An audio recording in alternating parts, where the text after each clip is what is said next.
Okay, good morning or afternoon. So I did see that I'm in your instructor account right now. I switched to the book that we're talking about here. When I went to manage courses, and I can't recall, but I did see that you had a course here. I don't know if you utilized that or if that was a demo thing that we did before, but I'm going to kind of walk through the process um, just from the beginning. Um, this will be the MindTap version of the process, and then I'm going to do a different one that will do Canvas and how you'd actually integrate Canvas or integrate into Canvas. So it'll be a series of a couple, and then we can go from there. I'm on campus all the time if you want to hang out and go through it in more detail. So I've loaded the book here, or the book was already loaded, and I'm going to go to create a course. And as you recall, the course is just by saying create a course, and I'm just going to say demo would just by entering the course information. The course pre-populates. Students get 2 weeks of free access from the start date of the course. So whether or not you integrate it into Canvas or they come through us, they get to access it for free without having to do anything for that period of time. So all I've done is say create a course. Here are my course instructions, which I can find now under that manage courses tab. If I don't need any because the students will just find the link within your course. They don't need course information. But for purposes of this, let's just go into the course through here. I've created it here. I'll actually delete it from your account, or I could leave it. You could delete it afterward. So I've loaded the MindTap. I'm just going to skip the guided setup. This gives me this option. So if you set up your own course, you can go through this setup if you want. It's a guided tour of essentially what I'm telling you now. Um, So this is MindTap, everything that you see, the student sees as well. Here is our learning path or where we find all the content. This is an at-a-glance gradebook, but I don't like to see this on my page here because I think it takes up too much space. And if you're the same way, you could go to the course settings tab and just click this off. Whoop, dashboard, click that off and save it. And then we just have a larger plane to work from. If you integrate this into Canvas, everything will flow into the gradebook anyway. But if you wanted the more analytic gradebook, you can always click the Progress app on the bottom here.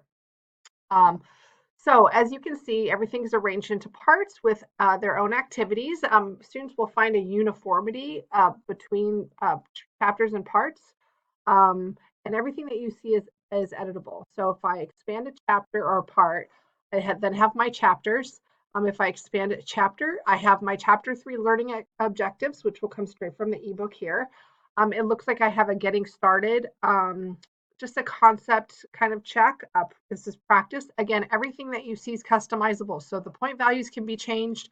Many many items can you can have due dates set to them. I'm sorry, time limits, all kinds of good things if you want to change options on those, and I'll show you that in a second. But we have our learning objectives first, a getting started activity, the chapter ebook, which students can actually take notes and highlights within the ebook, and those flow into the study hub here where they can create their own study guides.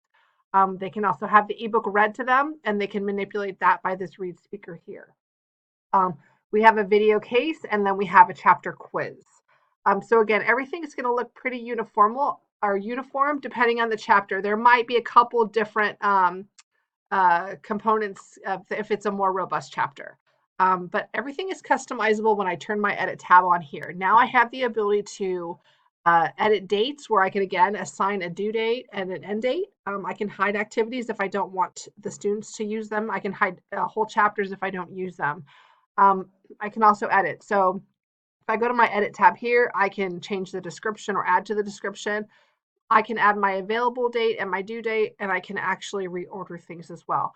I also have different options depending on the type of activity this is, where I might be able to switch this into a practice mode if it's graded. I can change the point value. I can give them a limited number of attempts if it's set at unlimited. Um, so there's all, this one is the default at 1 attempt, 4-point score. I can change all of these things if I want to within that edit tab there. We also have the ability to edit everything from the background for you. So for instance, if you were to go into say chapter 1 and really formulate it the way you want to see it, we could go into the other chapters and mirror what you have in chapter 1 as far as the edits and the different options you have available. per your instruction, of course, but we have the ability to do that on the back end. Now you use Canvas, so you don't really need this tab here, but you can actually add activities right into the learning path here, where students could find, you could add a test. We have our test banks are housed within there. You can have YouTube videos, etc. We also have a couple of cool things that are within this Mind tab. The first is the outline builder here, which you can actually insert outline builder activities into the learning path if they're not already in there.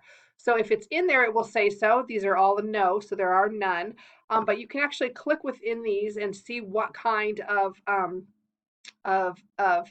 speech it is. So it's essentially an outline builder, which is going to walk students through the process of creating a speech via an outline. So that's a really a nice feature of MindTap here. The other one that we have is a video speech library where students can actually, these again, you can insert these within the learning path or pull them directly into Canvas. Students can actually find a different type of speech and then see the speech being given by another student, and then what supporting materials they had, what their outline looked like, etc. So we have that video speech library, and those things can also be assigned within the learning path, and they're not already. Everything is available via a mobile app as well. So once students register into the class, they can access everything from the mobile app. Oops. Speaking of what I just did, you have the ability to batch edit things. So if you wanted to edit a group of activities at the same time, make sure your edit tab's on here, click this side, and then that batch action would come up where I can batch action activities. Again, once my edit tab is opened. So I can go into any of these assignments, or you can go into any of these assignments after you preview this video and see them for yourself. You had mentioned the ebook being in VitalSource. You can go in right now to the ebook and find it within the learning path here, or again on the right side of the page here where you find that full ebook. You can search by page number, key term, etc. On the search tab here. So again, this is what MindTap looks like as delivered in Cengage.